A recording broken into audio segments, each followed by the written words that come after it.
और आपके वोट की ताकत देखिए। आपके एक वोट ने 500 साल की प्रतीक्षा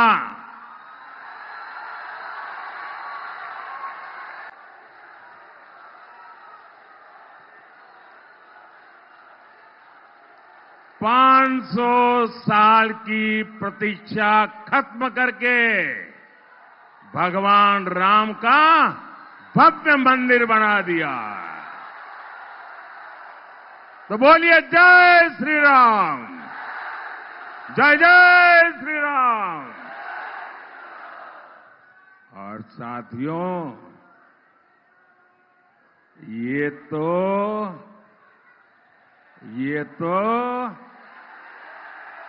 ट्रेलर है, ट्रेलर। अभी तो बहुत कुछ करना है। कि इंडी वालों के लिए कहावत फिट बैठती है, अपना काम बनता, अपना काम बनता, भाड़ में जाए, भाड़ में जाए। ये कौन कहता है? ये आदत किसकी है? अब जिनके लिए आपको इतनी कहावत मालूम है, तो फिर आप इनके लिए क्या सोचेंगे भाई? आपको ये तय करना है कि भारत में वोट जिहाद चलेगा या राम राज्य चलेगा।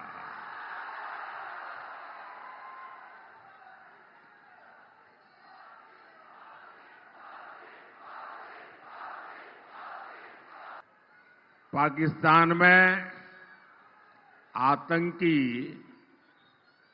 भारत के खिलाफ जिहाद की धमकी दे रहे हैं और यहां के कांग्रेस के लोगों ने भी घोषणा कर दी है, मोदी के खिलाफ वोट जिहाद करो। यानी मोदी के खिलाफ एक खास धर्म के लोगों को एकजुट होकर वोट करने को कहा जा रहा है।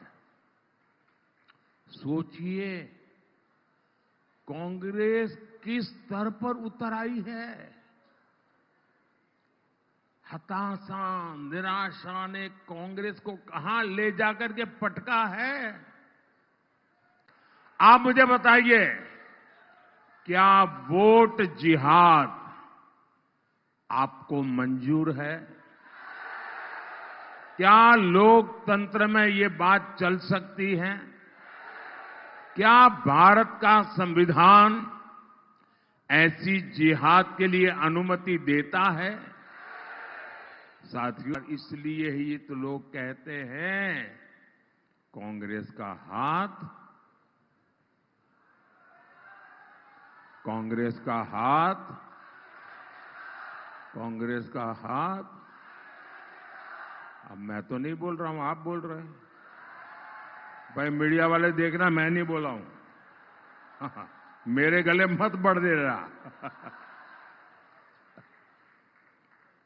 इनको लगता है कि पाकिस्तान प्रेम दिखाकर ये अपनी वोट बैंक की राजनीति मजबूत कर लेंगे। लेकिन मैं जानता हूं, इनकी जमानत तक बचनी मुश्किल है। भाई और बहनों, कांग्रेस की नजर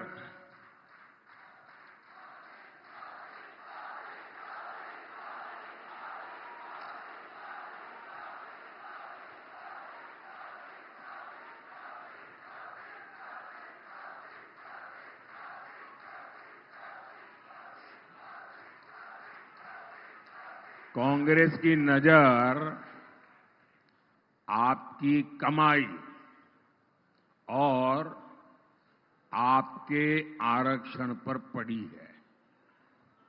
वो किसी न किसी बहाने आपकी जो संपत्ति है वो भी लूटना चाहते हैं और बाबा साहब ने जो आपको आरक्षण दिया है उसमें भी डाका डालना चाहते हैं। मैं समझाता हूं कैसे।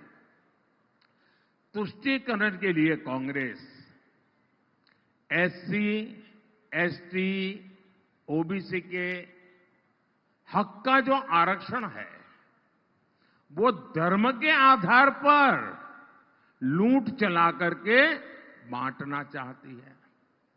अब ये कोई हवाबाजी नहीं, उन्होंने किया है। कर्नाटका में उनकी सरकार है कांग्रेस की। कर्नाटका में क्या किया? उन्होंने रातों रात एक हुक्म निकाला, फतवा निकाला, सरकारी हुक्म, और रातों रात थप्पे मार करके बना दिया। क्या? उन्होंने ऐसा कानून बनाया कि कर्नाटका में जितने भी मुसलमान हैं, हर बस मुसलमान होना चाहिए, उसको रातों रात ओबीसी घोषित कर दिया, ओबीसी बना दिया। अब इसका मतलब क्या हुआ कि जो ओबीसी को आरक्षण मिलता था 27%, ये रातों रात ओबीसी बन गए। तो उन्होंने ऐसा डाका डाला, ऐसा डाका डाला कि जो पहले से जो ओबीसी है उनके नसीब में था वो भी आधे से कम हो गया। ये ओबीसी जो बने हुए थे उनमें से लूट चला ली। अब इसी मॉडल को वो पूरे देश में लागू करना चाहते हैं। आप मुझे बताइए, क्या आप आपके आरक्षण पर डाका डालने देंगे? ये चोरी करने देंगे? क्या ये बाबा साहब आंबेडकर की पीठ में छुरा भोंकने वाली बात है कि नहीं है? ये हमारे संविधान का अपमान है कि नहीं है? यही नहीं, ये शाहजादे तो साहब ऐसी चीज लेके आए हैं, दुनिया में कोई डेवलपिंग कंट्री सोच ही नहीं सकता है। वो कहते हैं आपकी संपत्ति का एक्सरे करेंगे, एक्सरे। और मैं आपको बताता हूं, मैंने इस कांग्रेस के सबका एक्सरे करके रखा हुआ है, लेकिन मैंने उनके दिमाग का एक्सरे किया है।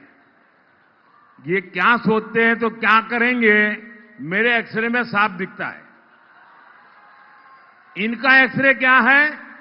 वो आपके लॉकर का एक्सरे करेंगे, आपके बैंक के खाते का एक्सरे करेंगे, आपके घर में गहने कितने हैं, सोना कितना है, चांदी कितनी है, आपके यहां बहू शादी करके आई तो क्या लेकर के आई थी, आपकी पत्नी शादी में क्या लेकर के आई थी, आपके घर कितने, खेत कितने, इन सारों का वो सर्वे करेंगे।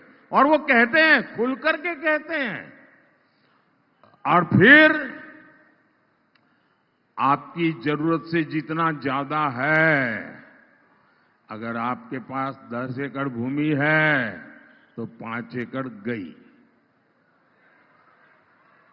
अगर 2 साइकिल है तो 1 गई, अगर आपका मंगलसूत्र है तो गया। ये खेल खेलने वाले हैं। और क्यों? तो ये जो संपत्ति आपसे ले लेंगे वो अपनी वोट बैंक को बांटना चाहते हैं। भाइयों बहनों, आप, हमारे देश में हर मां बाप बच्चों के लिए कुछ न कुछ बचाता है, उसके मन में रहता है कि जाने के बाद बच्चों के लिए कुछ छोड़ करके जाऊं दुनिया से। अब ये कहते हैं कि आपके मां बाप ने जो बचाया है वो सारा का सारा उनके बेटे बेटियों को नहीं मिलेगा, उस पर आधे से ज्यादा टैक्स लगेगा और आधे से ज्यादा सरकार छूने लगी। मुझे बताइए, क्या भारत जैसे देश में आप अपनी संपत्ति लूटने देंगे क्या? क्या आप अपनी संपत्ति बचाना चाहते हैं? आप अपनी संपत्ति अपने वारिस को देना चाहते हैं तो आपको कौन बचाएगा? कौन बचाएगा? कौन बचाएगा आपको? कौन बचाएगा आपको? कौन बचाएगा आपको? मोदी नहीं, आपका एक वोट बचाएगा। आपका एक वोट बचाएगा। आप मोदी को वोट देकर के मजबूत बनाइए, मोदी आपके लिए लड़ता रहेगा। साथियों, मोदी ने इसका भंडाफोड़ कर दिया, इनका नकाब उतार दिया, उनका हिडन एजेंडा देशवासियों के मैं सामने खोल करके रख दिया, तो अब वो हड़बड़ी में है। गालियां दे रहे हैं, गालियां दे रहे हैं, नई नई गालियां दे रहे हैं।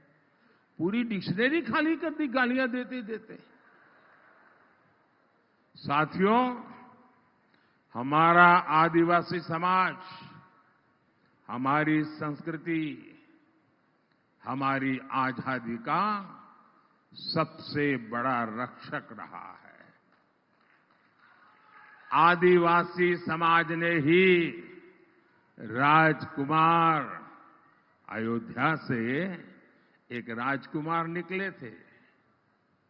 14 साल के बाद अयोध्या से निकला हुआ राजकुमार जब वापिस गया तो पूर्ण पुरुषोत्तम राम बन गया। एक राजकुमार को राम किसने बनाया? एक राजकुमार को राम बनाया मेरे आदिवासी भाई बहनों ने। आप पूरी रामायण पढ़िए, उनके साथ केवट, निषाद यही लोग थे 14 साल। एक राजकुमार को ये आदिवासी प्रभु राम बना सकते हैं भाइयों बहनों, और इसलिए मैं आदिवासियों की पूजा करता हूं। टंटिया भील और भीमा नाइक की राजभक्ति की परंपरा हमारे यहां रही है। इस समृद्ध आदिवासी योगदान को कांग्रेस ने 60 सालों में आगे आने नहीं दिया। आपने अपने इस सेवक को दिल्ली भेजा। हमने भगवान बिरसा मुंडा के जन्म दिवस को जनजातीय गौरव दिवस घोषित किया। हम देश भर में आदिवासी सेनानियों से जुड़े म्यूजियम बना रहे हैं। निमाड़ में क्रांति सूर्य टंटिया भील विश्वविद्यालय बनाया जा रहा है। ऐसे ही यहां अनेक संस्थानों के नाम राजा शंकर शाह के नाम पर है, रानी कमलापति के नाम पर है, जननायक टंटिया भील के नाम पर है, भगवान बिरसा मुंडा के नाम पर है और राजा हृदय शाह के नाम पर रखे गए हैं। साथियों, भाजपा हर घर और हर खेत तक पानी पहुंचाने के लिए प्रतिबद्ध है। खरगोन में जिरन्या उद्वहन सिंचाई योजना पर काम चल रहा है। बिस्टान उद्वहन योजना सिंचाई योजना का लोकार्पण हो चुका है। यहां मेडिकल कॉलेज का निर्माण हो रहा है। मैं जानता हूं आदिवासी बेटे बेटी का सामर्थ्य जितना ज्यादा होता है, इसलिए भाजपा आदिवासी क्षेत्र में एकलव्य विद्यालय बनाने पर बहुत बल दे रही है। भाइयों और बहनों, याद रखिएगा,